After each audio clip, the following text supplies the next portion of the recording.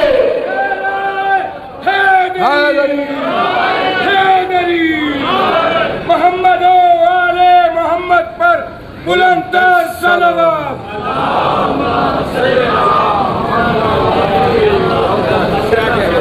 یہاں پر کشتی اہل بیت بنانے کے لیے کسی کسر کی ضرورت نہیں, کسی محل کی ضرورت نہیں, اوزاروں کی ضرورت نہیں.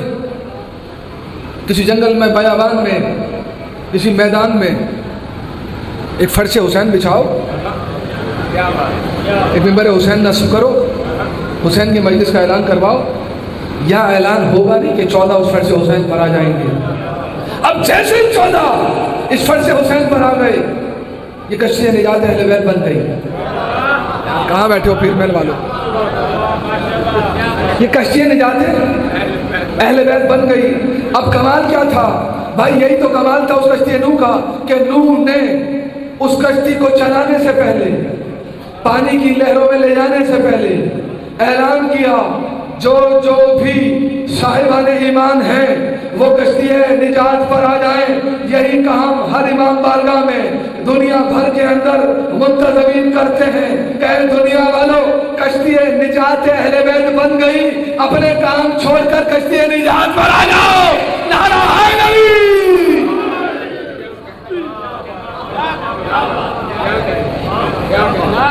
اب جو نجات یافتہ ہوتا ہے وہ کشتی نجات اہل بیت پر آ جاتا ہے. تو کتنے خوش نصیب ہو تم کہ شہر کے لاکھوں ہزاروں میں سے تم کشتی نجات اہل بیت پر آ گئے. اب سوال یہ ہے کہ وہ جو کشتی نجات نوح بنی تھی اس پر جہاں حلال زادے آئے وہاں وہ مخلوق بھی آ گئی کہ جو حلال نہ تھی بلکہ حرام تھی. لیکن خدا کے لیے اپنے سروں کو بلند کرو اور سجدے کیا کرو دروازے آل محمد پر جا کر کہ یہ جو فرش حسینی, یہ جو فرش اہل بیت, یہ جو کشتی نجات حسین, یہ جو کشتی نجات اہل بیت بنی ہے, اس پر شرط یہ ہے کہ جس کی بلدیت پاک ہوگی وہی آئے گا. کیوں کہ وہ جو کشتی نوح بنی تھی وہ آیت تطہیر کے حصار میں نہیں تھی. کتنے خوش نصیب ہو تم جس کشتی حسین پر آئے ہو وہ آیت تطہیر کے حصار میں ہے. کوئی حرام زادہ کیسے آ جائے گا؟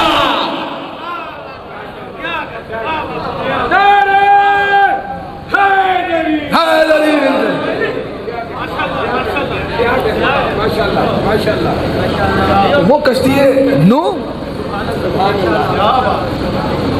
تو اس فرش حسینی کا اور مقصد کیا ہے؟ کیوں بچھا رہے ہو؟ کیوں زحمتیں اٹھا رہے ہو؟ یہ سجاد صاحب, طالب جعفری صاحب, یہ سب میرے بزرگ جن کے نام سے میں واقف نہیں ہوں, انشاءاللہ سب سے ملاقات ہوگی, نام سے واقف ہو جائیں گے. یہ جو ساری زندگی تک و دو کر رہے ہیں, شب روز اپنے بسر کر رہے ہیں, نہ گھر کی فکر, نہ بچوں کی فکر, نہ بال بچوں کی فکر, آپ سب فرض حسینی پہ آ کے بیٹھ گئے بے مقصد. اب بس بیکار. کیوں آئے ہو؟ سمجھو تو صحیح نا آنے کے مقصد کو. اور ہر مجلس میں حشروں سے پہلی مجلس میں میں اس فرشدہ کی عظمت کو, اس کی بلندی کو, اس کی رفعت کو بیان کرتا ہوں. انشاءاللہ کل سے گفتگو اپنے موضوع سے مربوط ہو کے چلے گی. کیوں آئے ہو فرش حسینی پر؟ کوئی اگر پوچھ لے, بہت سوالات ہوتے ہیں نا. قرآن کی آیت ہے, اسے ذہن میں رکھنا. یامنون علیک ان اسلموا قل لا تمنوا علی اسلامکم. اے رسول, اسلام والوں سے کہہ دے کہ میں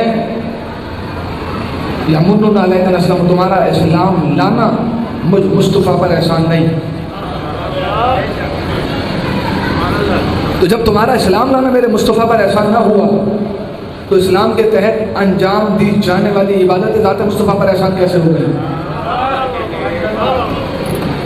خدا کے لیے پھر میں والا توجہ رکھو.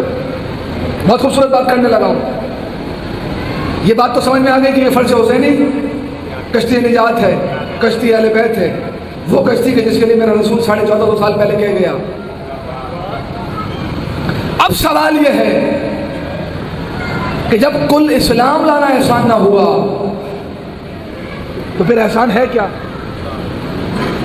تمہارے نماز پڑھنا رسول پہ احسان نہیں, تمہارے روزے رکھنا رسول پہ احسان نہیں, تمہارا بہترین مال کو جمع کر کے زکوٰۃ دینا ذات مصطفیٰ پر احسان نہیں. تمہارا حج کرنا ذات مصطفیٰ پر احسان نہیں. اس لیے کہ کل اسلام کی نفی ہو گئی کہ تمہارا اسلام لانا احسان نہ ہوا. تو نماز اسلام میں اسلام نماز میں نہیں، روزہ اسلام میں اسلام روزے میں نہیں، زکوٰۃ اسلام میں اسلام زکوٰۃ میں نہیں، حج اسلام میں اسلام حج میں نہیں. تو رسول نے نفی کی کہ تمہارا اسلام لانا احسان نہ ہوا. اب میں کیا کروں؟ حل جزاء الاحسان الا الاحسان، احسان کا بدلہ احسان کے ذریعے چکایا جائے گا. جب تم ذات مصطفیٰ پر کوئی احسان ہی نہیں کر رہے تو پھر رسول سے احسان کا بدلہ کیسے چاہو گے؟ توجہات مبذول رہیں. جب آپ ذات مصطفیٰ پر کوئی احسان نہیں کر رہے تو پھر احسان کا بدلہ میرے مصطفیٰ سے کیسے مانگو گے؟ یہاں دنیا میں اگر کوئی کسی پہ احسان کرتا تو احسان کا بدلہ ملتا ہے نا، وہ کم ظرف نہ ہوا، موسم کچھ نہ ہوا، تو احسان کا بدلہ احسان سے چکائے گا. اب آپ نمازوں پہ نمازیں پڑھ رہے ہیں، روزوں پہ روزے رکھ رہے ہیں، حج پہ حج کر رہے ہیں، زکوٰۃ پہ زکوٰۃ دے رہے ہیں. ایک کم 1,24,000 انبیاء مسابق میں بھی عقیدہ ہے، قرآن کو بھی مار رہے ہیں، اللہ کو بھی تسلیم کر رہے ہیں. رسول کہہ رہا ہے مجھ پہ احسان نہیں. جب رسول پہ احسان نہیں ہے تو پھر اس احسان عمل کو ڈھونڈو کہ جو ذات مصطفیٰ پر احسان بن جائے. محل والوں توجہ کرو، میرے ساتھ چلو خدا کے لیے، تو میں منزل معراج پر لے کے پہنچوں گا. سربستان ولایت میرے ساتھ سفر کرو. بھائی تمہارا اسلام لانا احسان نہیں، تمہارا نمازیں پڑھنا احسان نہیں، تمہارا حج کرنا احسان نہیں، تمہاری زکاتیں دینا احسان نہیں. تو پھر یا رسول اللہ احسان ہے کیا؟ اس لیے کہ حل جزاء الاحسان الا الاحسان، احسان کے بدلے احسان. ڈھونڈو اس عمل کو جو ذات مصطفیٰ پر احسان بن جائے. بھائی اپنی شلواروں کو ٹخنوں سے اونچا کر لینا مودت کی دلیل نہیں، زلفوں کو بڑھا لینا مودت کی دلیل نہیں، داڑھی پر خضاب کرنا مودت کی دلیل نہیں، کالا پٹکا پہننا مودت کی دلیل نہیں. بھائی مسواک کا سائز کیا ہوگا مودت کی دلیل نہیں، مونچھیں کٹی ہوئی مودت کی دلیل نہیں. رسول مسجد میں ایک بچہ کھیلتا ہوا آیا. رسول ہیں سب سے بڑی عبادت میں مصروف، عبادت بھی نماز. نماز کی معراج ہے سجدہ، اور جس حالت میں رسول سجدے میں ہو اس حالت کا کوئی تصور کر سکتا ہے؟ حسین کھیلتا ہوا آیا، آ کر بیٹھ گیا پشت مصطفیٰ پر. تو میں کہوں گا یا اللہ یہ جبرائیل جو وحی کا امین ہے اسے بھیجتا اور کہتا ہے جبرائیل حسین کو نبی کی پشت سے اتار اور لے آ جنت کے باغوں میں سیر کرا، ساتوں آسمانوں کی معراج کروا، کعبہ قوسین و ادنیٰ کی منزل پر لے آ. تو نے جبرائیل کو نہیں بھیجا، کتنا بڑا کام کیا. یا اللہ حکمت کیا تھی؟ تو اللہ کا جواب آیا، اے لوگ یاد رکھو جب مصطفیٰ حالت نماز میں تھے، حسین تھا پشت پہ، تو میں نے ایک جانب جبرائیل کو بھیجا، دوسری جانب میکائیل کو بھیجا، اور ان دونوں فرشتوں کا کام یہ تھا کہ میرے نبی کے کانوں میں کہتا رہے. یا اللہ کیا کہتے رہے؟ کہا مصطفیٰ کو میسج کنوے کرتا رہے. اللہ کہہ رہا ہے میرا حسین خوش رہے، بس یہ تیری نماز. کہاں بیٹھے ہو؟ حیدری حیدری محمد و آل محمد پر بلند صلوات. دیکھیں مل کر درود پڑھا کریں محمد والے محمد کی ذات پر. اس لیے کہ بکثرت مومنین تشریف میں مل کر درود کی تلاوت کر دیجئے محمد والے.